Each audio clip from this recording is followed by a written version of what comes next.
Assalamualaikum. We are doing November 2016 paper है 51। ये वाला ईयर नंबर नोट कर लें।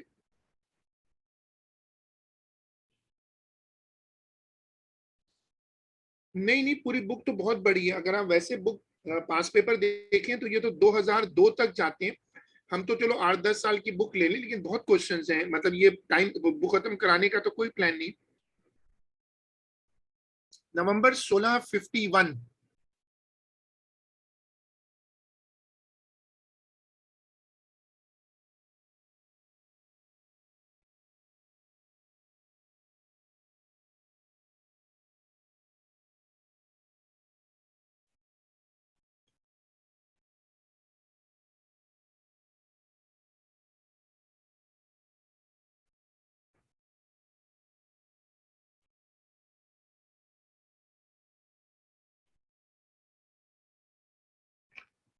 अब सबसे पहले देखें, a student is investigating the motion of magnets falling through a vertical copper pipe as shown. एक कॉपर पाइप है और उससे एक मैग्नेट है जो कि फॉल कर रहा है।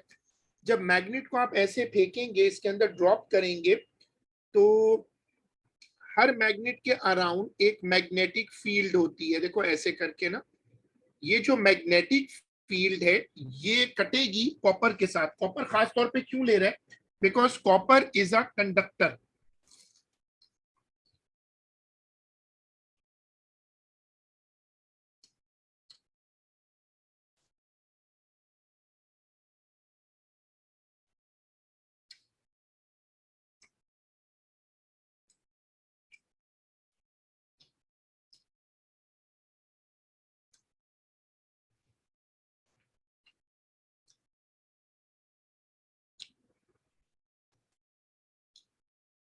नहीं, copper is not a magnetic material. तो अपनी बुक्स पे ये कॉन्सेप्ट ऐड कर लो, तुम्हें काम आएंगे।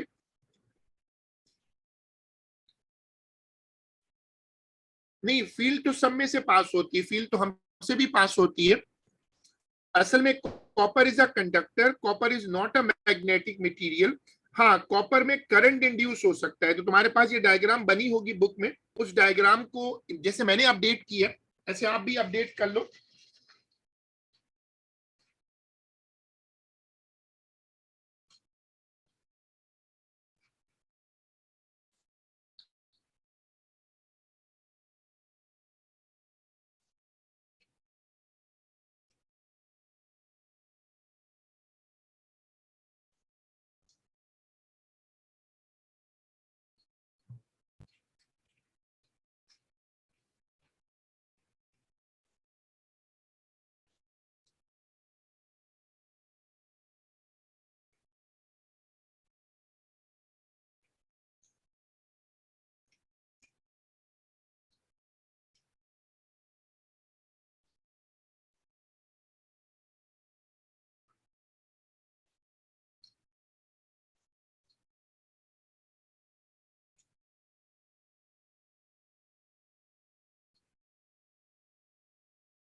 The student releases a magnet above the copper pipe.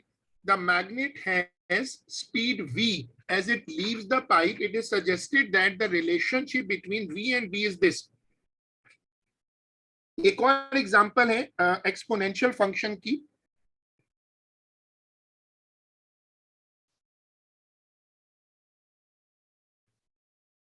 बिल्कुल, सिर्फ फर्स्ट क्वेश्चन करना है। दूसरा क्वेश्चन तो अभी हमने किया नहीं ना। B is the magnetic flux density at the poles of the magnet and V naught and lambda are constant. 10। ये एक्सपोनेंशियल इक्वेशन है, इसको गौर से देखिएगा।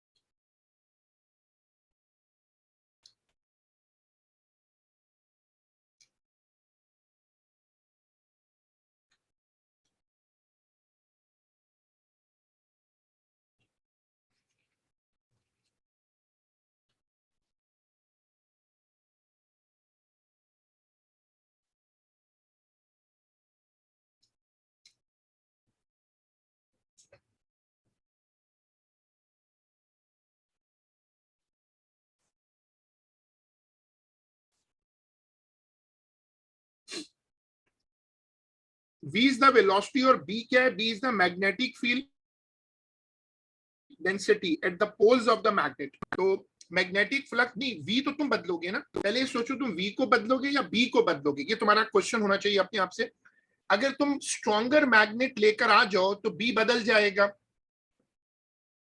तो तुम इसको जोर से नहीं फेंक सकते, तुम इसको फेंकना एक ही स्पीड से है।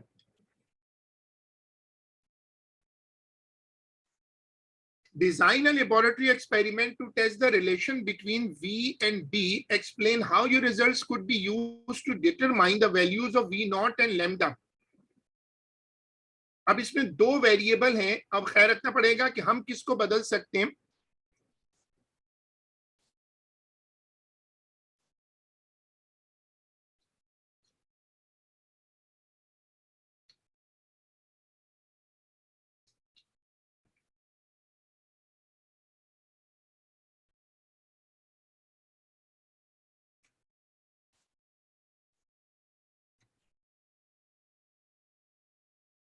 सही है।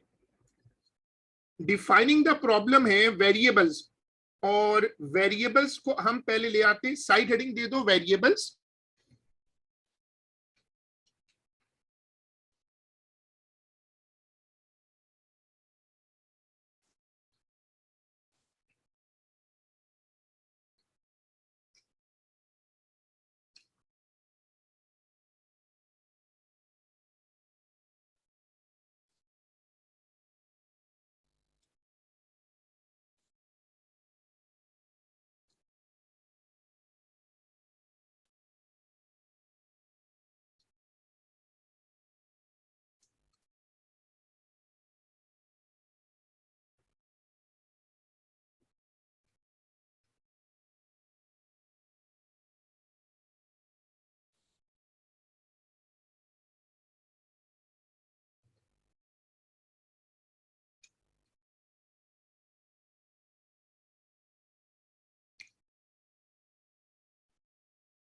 इसलिए वो चैप्टर भी चल रहा है ना।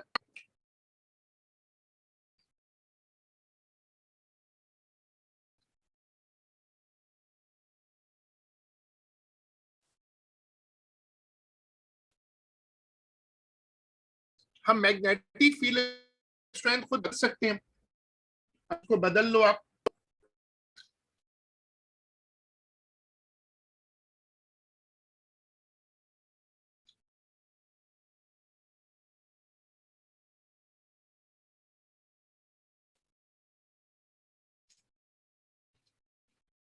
ये कॉपी कर लो।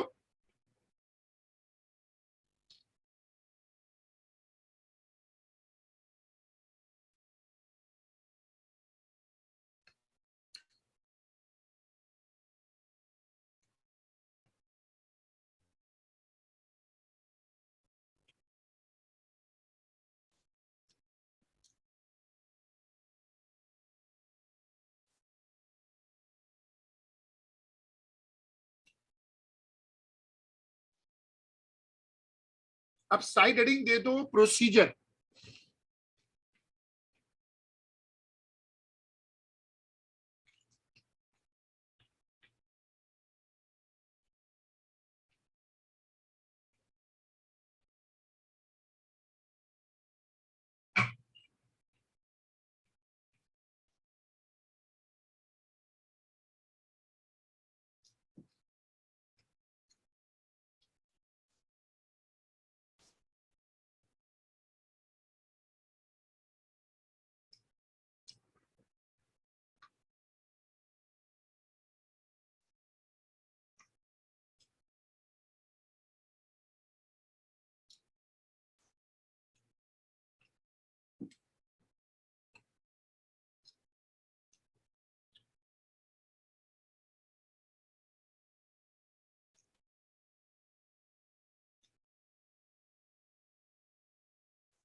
अब या तो हम लैब से बड़े मैग्नेट और छोटे मैग्नेट ले आए, उससे मैग्नेटिक स्ट्रेंथ वेरी करती है।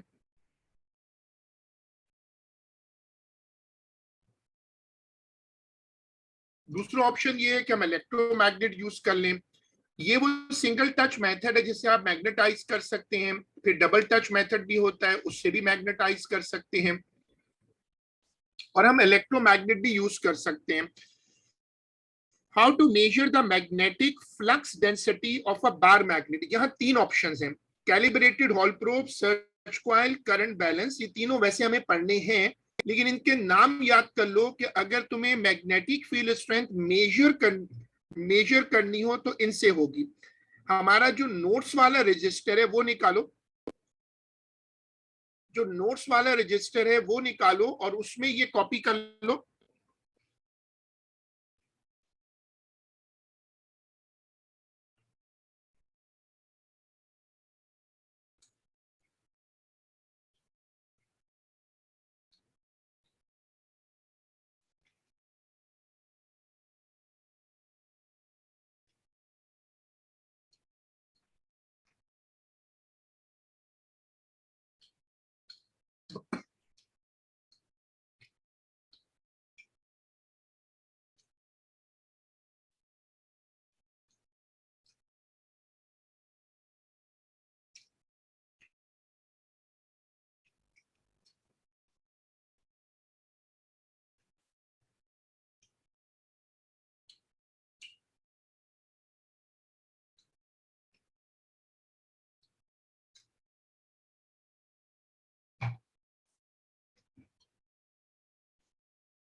नोट्स वाले रजिस्टर में ये कॉपी कर लो, इसको याद करना पड़ेगा।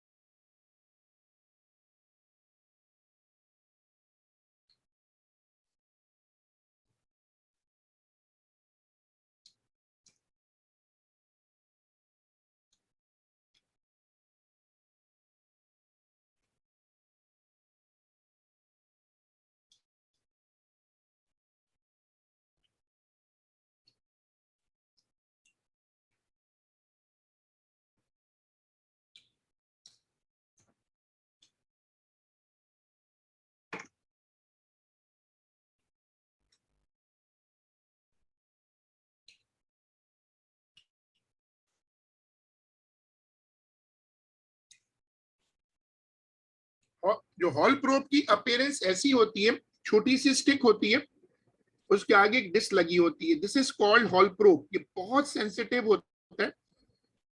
हम क्या करते हैं कि हम इसको पहले कैलिब्रेट करते हैं, और कैलिब्रेट करने के लिए इसको नॉन मैग्नेटिक फील्ड में रखते हैं। वहां से इसकी रीडिंग आती है। वैसे ये रीड करता है वोल्टेज, इस पर एक वोल्ट मीटर लगा होता है और ये उससे वोल्टेज रीड करता है और आपको रीडिंग्स देता है।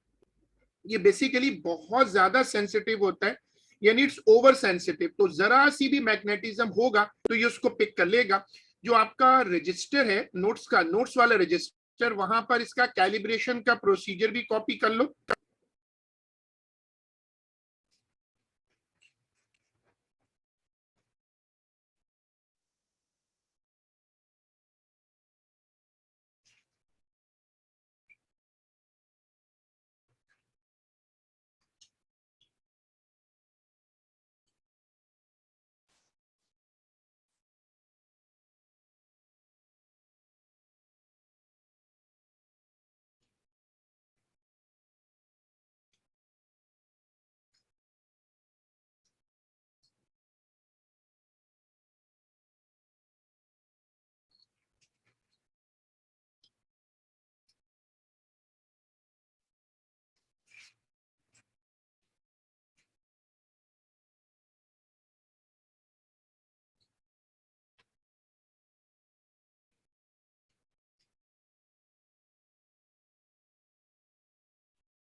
इसको नोट्स में कॉपी कर लो।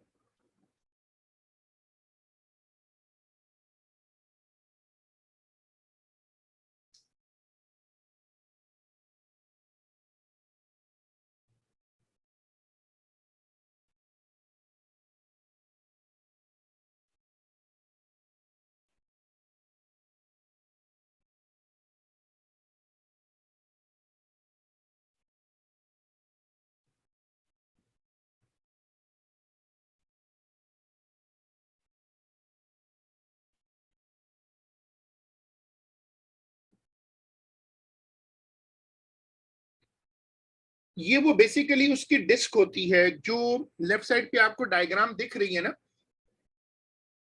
ये जो लेफ्ट साइड पे आपको दिख रही है ये वाली, ये बेसिकली वो है, एक डिस्क होती है जो हॉल प्रोब के सामने लगी हुई होती है। अब देखो इसका ऑपरेटर्स क्या है, हॉल प्रोब मैंने मैग्नेट के ऊपर रखा है ताकि मैं उसकी मैग्नेटिक फील्ड स्ट्रेंथ लगा दूं। तुम इधर आके देखोगे एक मीटर रूल है, ऊपर मैंने एक क्लिप के साथ बार मैग्नेट को लगाया, ये वो वाला क्लिप होता है जिसके आगे स्क्रू लगा होता है। नीचे कॉपर का सिलेंडर है, उसको होल्ड कर लिया, नीचे दो लाइट गेट्स लगाए ताकि वो टाइम और हाइट को रख के ना मैं उसकी वेलोसिटी निकाल लूं। इलेक्ट्रॉनिक टाइमर है, हाइट है। ये वो ऑपरेटर्स है जो मैं इसमें यूज करने का प्लान कर रहा हूं ताकि मैं वेलोसिटी निकाल सकूं। असल मसला है वेलोसिटी का, क्योंकि ये इतनी तेजी से गिरेगा कि हम इसकी वेलोसिटी और किसी तरीके से देख कर नहीं निकाल सकते। ये वाला ऑपरेटर्स कॉपी करें।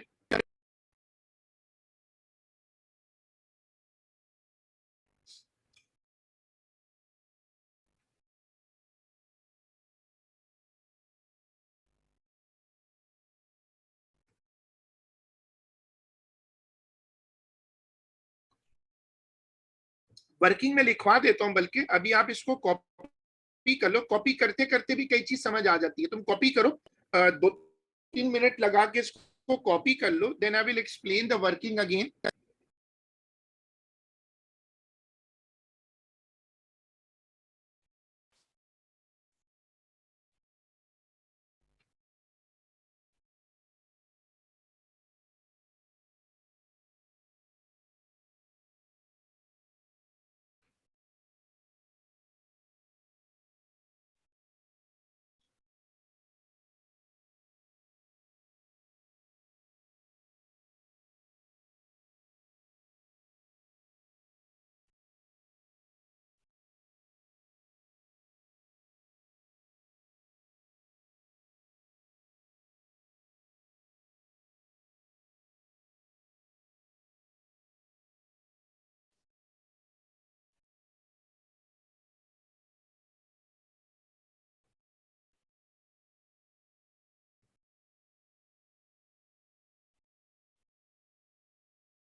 तुम कॉपी कर लो तो मुझे बता देना, अभी तुम ही हो तो फिर मुझे तुम अपडेट कर देना।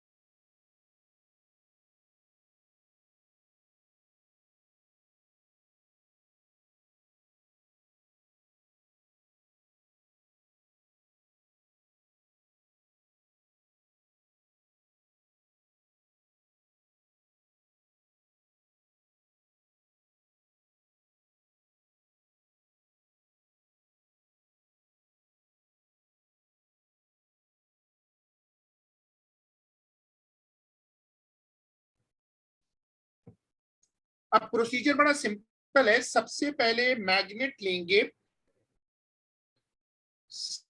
सबसे पहले मैग्नेट लेंगे, उसके ऊपर हॉल प्रोब रख देंगे। हॉल प्रोब हमें क्या बताएगा? हॉल प्रोब बताएगा what is the magnetic field strength. उसके बाद ये पूरा अपरेटस आ जाएगा। ये पूरा अपरेटस जो आप देख रहे हो, ये असल में वेलोसिटी निकालने जा रहा है। ऊपर से ये गिरेगा, ये जो मैग्नेट है इसको रिलीज करेंगे तो ये यहां से मैग्नेट सीधा अंदर जाएगा। आगे वो कॉपर का सिलेंडर है, ये कॉपर के सिलेंडर में घुस जाएगा और फ्लक्स कटेगा। जब फ्लक्स कटेगा तो ईएमएफ इंड्यूस होगी, थोड़ा सा स्लो हो जाएगा। जब ये मैग्नेट यहां से बाहर आएगा, जब ये मैग्नेट यहां से बाहर आएगा तो फील्ड लाइंस कटेंगी और ये जो टाइमर है ये आपको टी की वैल्यू निकाल देगा।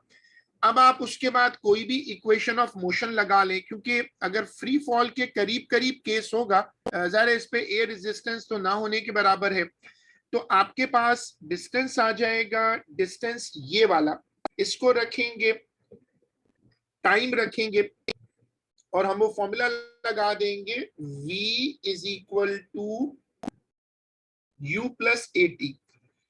ये फॉर्मूला लगाकर हम v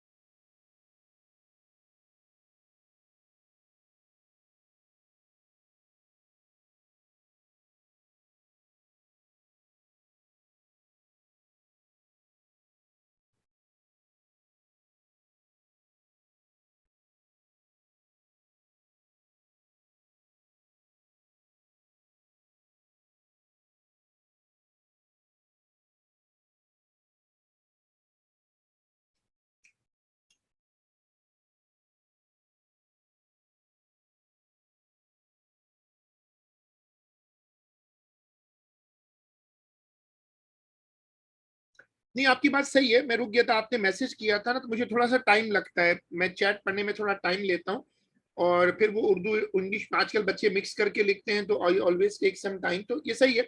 ये वाली हाइट ले लेंगे, आपको अगर बात समझ में आएगी तो ये वाली जो हाइट है वो बन जाएगी एस और यहां से आ जाएगा टी। जब ये गिरेगा तो ए इज इक्वल टू जी होगा। अब वैसे तो हमें अगर हमें जी पता है ना तो हमें एस की जरूरत नहीं है।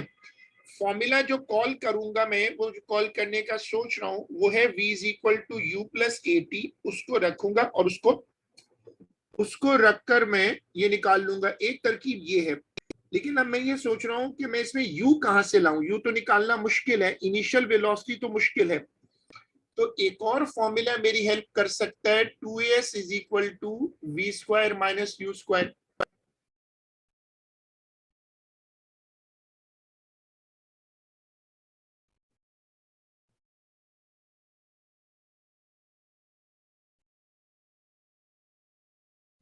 तो हमारे पास तीन इक्वेशंस ऑफ मोशन होती है, नहीं जीरो नहीं होगी ना, क्योंकि जीरो तो यहां होगी जब ये गिरेगा ना।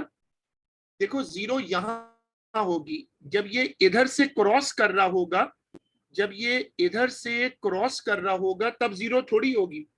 एक और फॉर्मूला है s is equal to u t plus half a t square. एक तरकीब ये है कि ऐसा करते हैं कि ये फॉर्मूला लगा के पहले यू निकाल लेते हैं, यू निकल आएगा, वो यहां रख देंगे और फिर आपका मसला हल हो जाएगा। इसको हटा देते हैं। चलो प्लान बन गया, लिखो arrange the operators as shown, calibrate the hall probe. याद रखना हमारे कोर्स में दो ऐसी डिवाइसेस हैं जिनकी कैलिब्रेशन आपको बतानी होगी।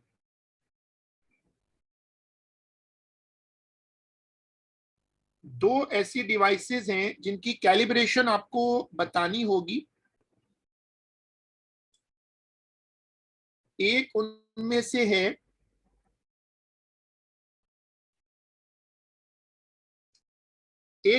है सीआरओ, कैथोड रे ऑसिलोस्कोप, और दूसरी डिवाइस का नाम है हॉल प्रोब। इनकी तुम कैलिब्रेशन बताओगे, शॉर्टली बताना, लेकिन बतानी पड़ेगी। अच्छा लिखो, calibrate the hall probe by first placing it in a non magnetic field, by first placing it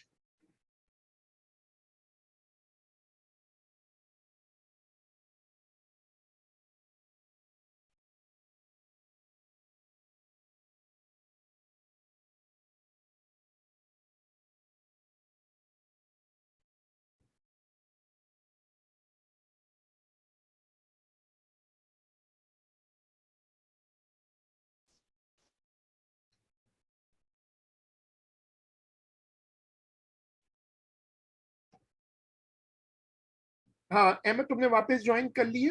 have you join back?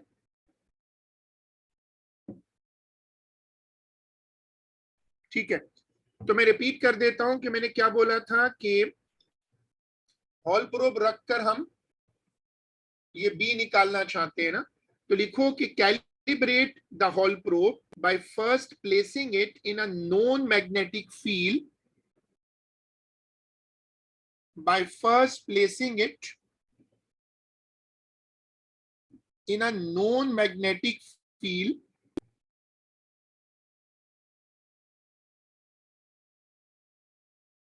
and then in the target magnetic field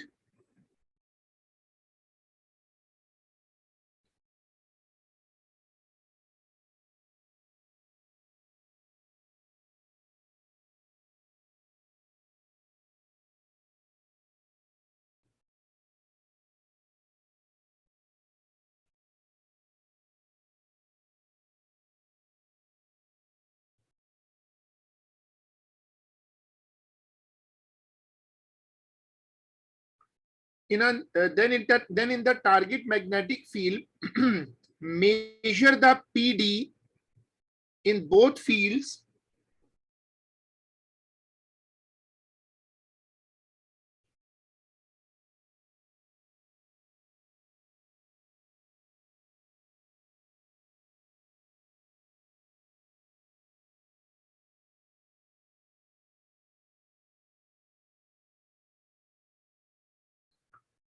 measure the PD in both the fields and then use the formula। फिर ये वाला formula लिख लो जो मैं अब लिख रहा हूं, V upon V naught is equal to D upon D naught. ये लगा दो, ऐसे लिख दो, खाली फॉर्मूला लिखना, ऊपर वो कंट्रोल ऑफ वेरिएबल तो जाएगा किसी और का।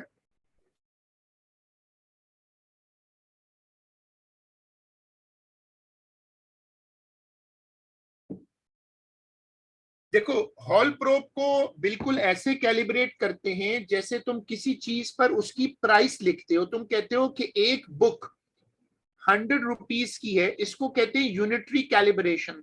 फिर उसके बाद किसी को 2 बुक्स चाहिए, 3 चाहिए, तो वो उसके साथ मल्टीप्लाई करता जाए, इसको कहते हैं यूनिटरी मेथड। अच्छा अब तुम इसके बाद आगे लिखो कि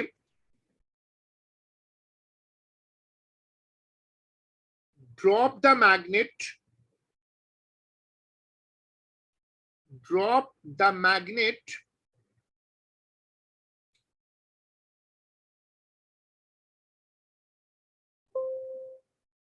drop the magnet from the stand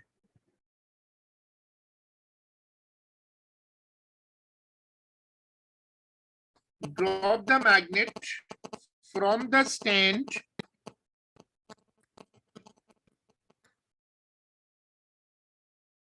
gently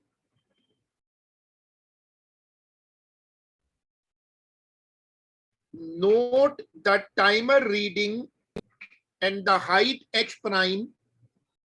Note the timer reading and the height h prime, ये वाली हाइट जो नीचे बनी हुई है.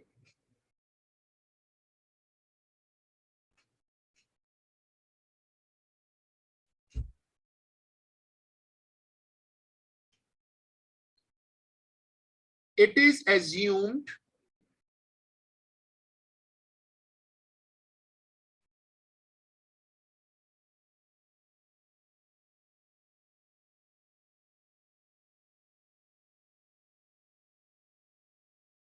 is assumed that the magnet falls freely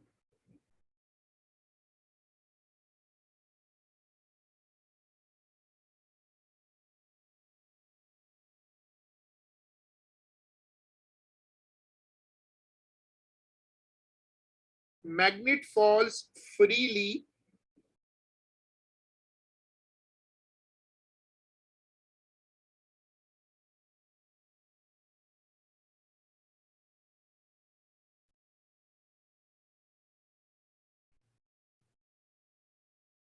यानी उसमें ए जो है वो जी के बराबर हो जाएगा.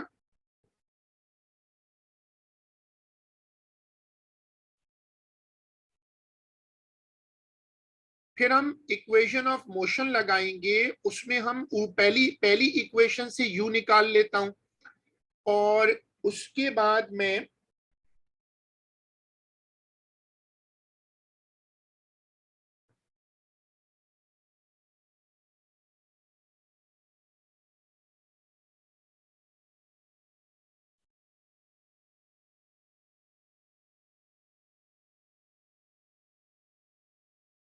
ये वर्किंग करता हूं. मुझे असल में निकालना है v, जो मेरा वेरिएबल है v, उसी को आप v नॉट कह लो.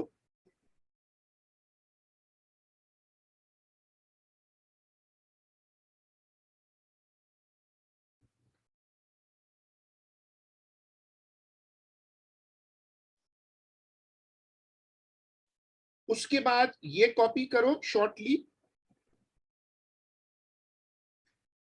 नहीं, आप इसको वर्डिंग में लिख सकते हो बिल्कुल जैसे मैंने लिखा है.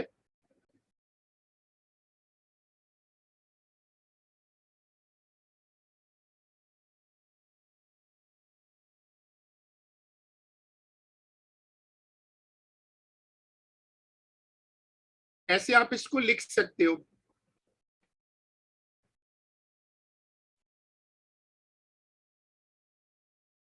लेकिन इसको ऐसे मत लिखना कि ये लाइनें खा ले.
इसको ऐसे ही लिख लो. अब ऐसी चीजों को लिख कर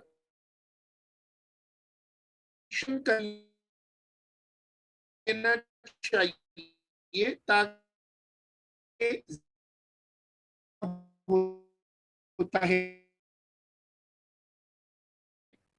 चलो अब साइड हेडिंग डालो कंट्रोल ऑफ वेरिएबल, और ये एग्जामिनर को बताओगे, ये मैं मिस करने लगा था। तो आप लिखो कि repeat the trial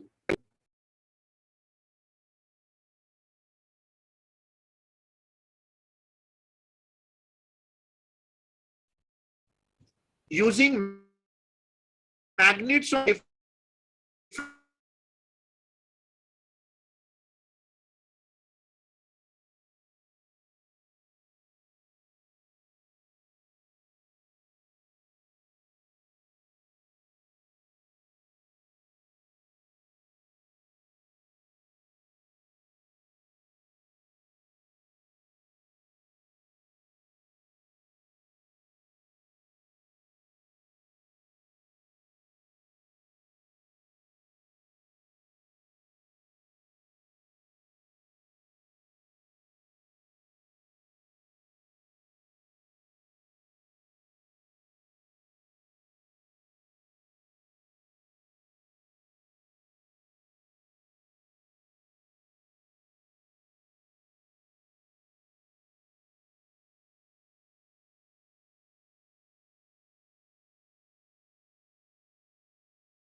sorry line was drop, मैं वहीं से रिपीट कर देता हूं कि repeat the experiment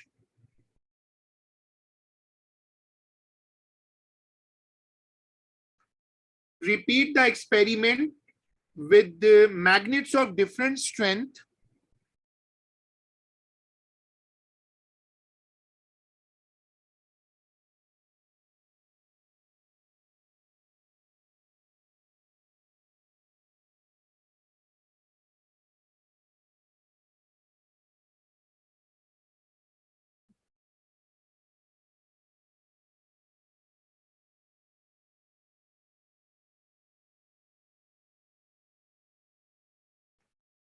magnets of different strength, record the values in a table.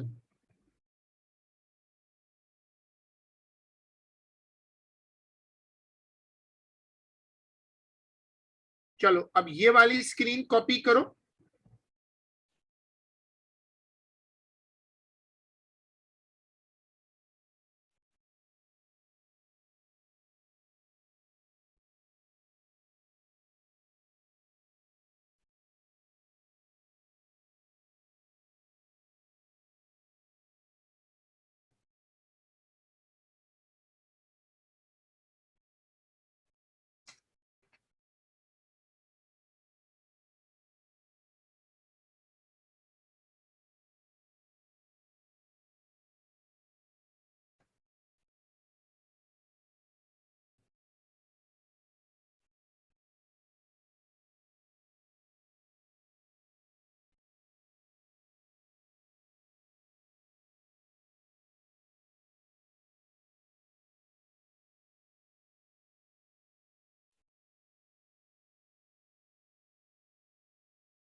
इसके कोई अलग से मार्क्स नहीं होते, बस ये अपनी एक दिल की तसल्ली होती है कि हाँ यार मैंने वेरिएबल्स डिफाइन किए, फिर कंट्रोल भी बता दिया।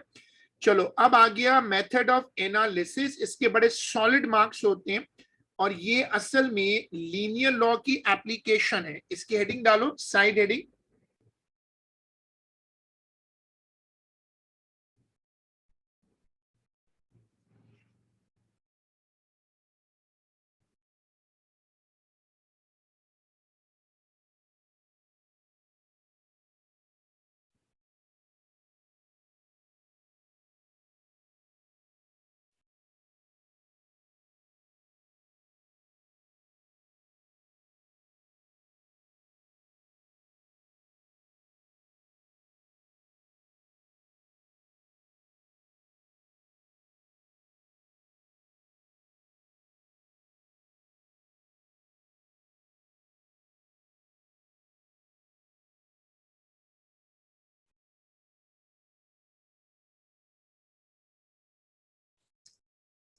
अब इसमें लीनियर लॉ जब भी एक्सपोनेंशियल फंक्शन के साथ आएगा उसमें हमेशा याद रखें ln लगेगा, जो मैंने पिछली वाली सवाल में समझाया था। ये वाली स्क्रीन कॉपी होगी।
इसको कॉपी करके तो मुझे बता दो।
फिर उसके बाद ये बड़ा फिक्स सा क्वेश्चन होता है, इसमें बताओ कि plot a graph of l n v against b, और फिर ये वाली पूरी स्क्रीन कॉपी कर लो कि वी नॉट तुम वाई इंटरसेप्ट से निकाल लोगे और लेमडा ग्रेडियंट के नेगेटिव होने से।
इसके नीचे वो भी लिख लो जो हमारा एक सेंटेंस होता है, लिख लो कि the sketch, sorry, the graph is a straight line.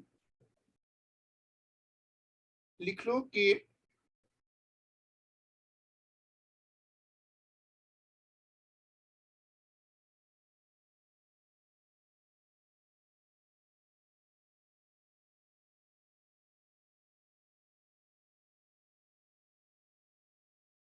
straight line not passing through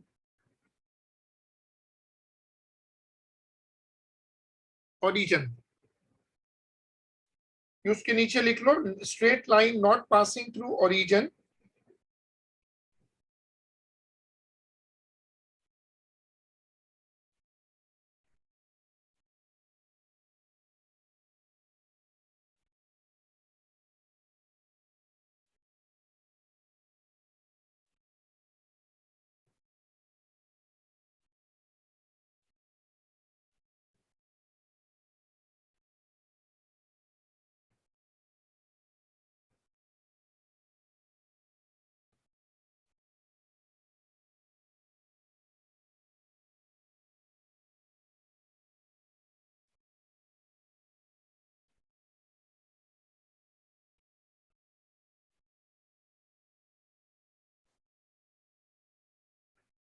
उसके बाद अब इसमें प्रिकॉशंस बता दें।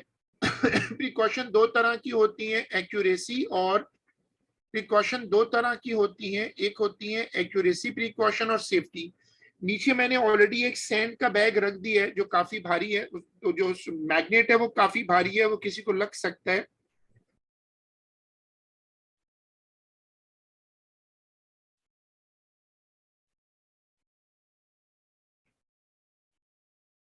उसके बाद बताओ।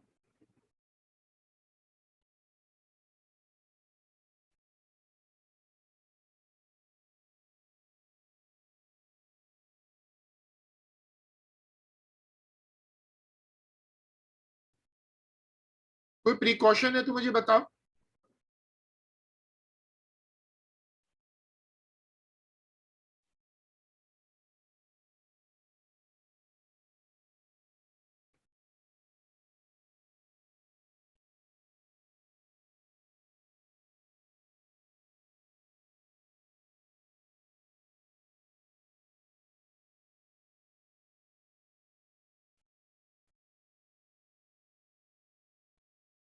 जल्दी, मैग्नेट का तो कर दिया।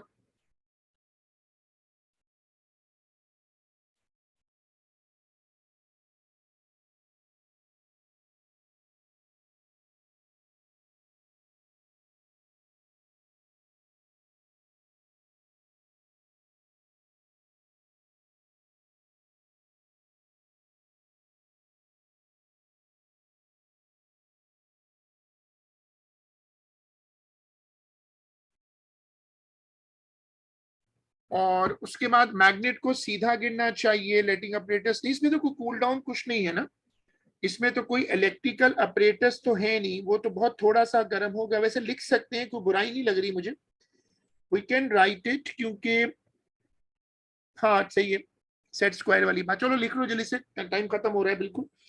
लिखो कि प्रिकॉशंस की हेडिंग डाल दो, प्रिकॉशंस, और उसमें लिखो कि if copper cylinder gets hot, allow it to cool.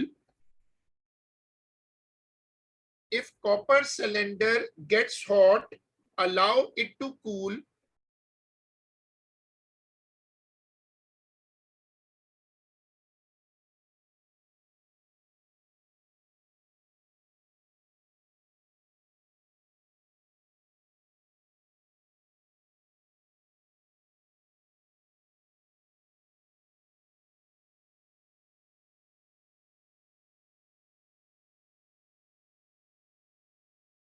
हाँ लेकिन बार मैग्नेट तो खैर गर्म नहीं होगा उस तरह, लेकिन ठीक है। लिखो नंबर 2, सेकेंड प्रिकॉशन लिखो, सैंड बैग तो मैंने वैसे ही दिखा दिया। लिखो कि magnet should be released without any swing, ये जो मैग्नेट है ये बिल्कुल सीधा गिरना चाहिए।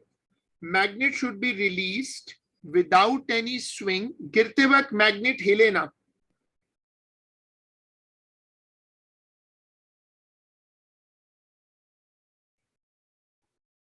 Number 3, meter rule should be vertical. Use a set square to confirm. Meter rule should be vertical. Confirm by a set square.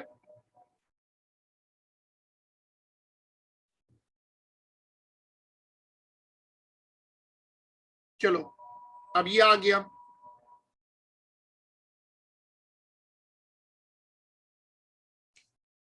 पहला वाला लिख लो मिस हुआ, मैग्नेट की स्ट्रेंथ बदलनी चाहिए, मास नहीं।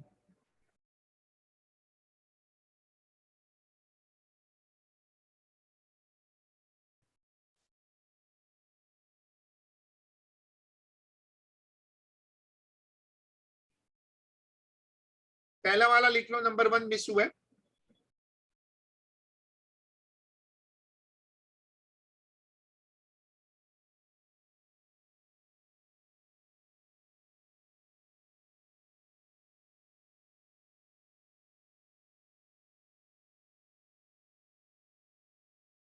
हाँ, ये चीज मिस हुई है, मैग्नेट को रिवर्स करके भी रीडिंग लेनी चाहिए थी।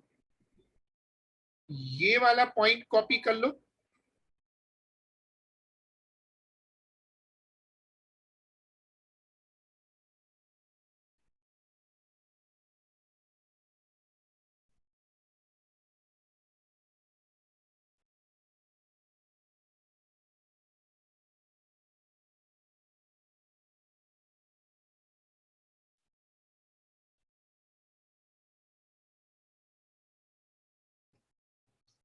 चलें, फिर आज का काम यहीं तक है और हम इसको इंशाल्लाह अपनी जो अगली क्लास है उसमें कंटिन्यू करेंगे।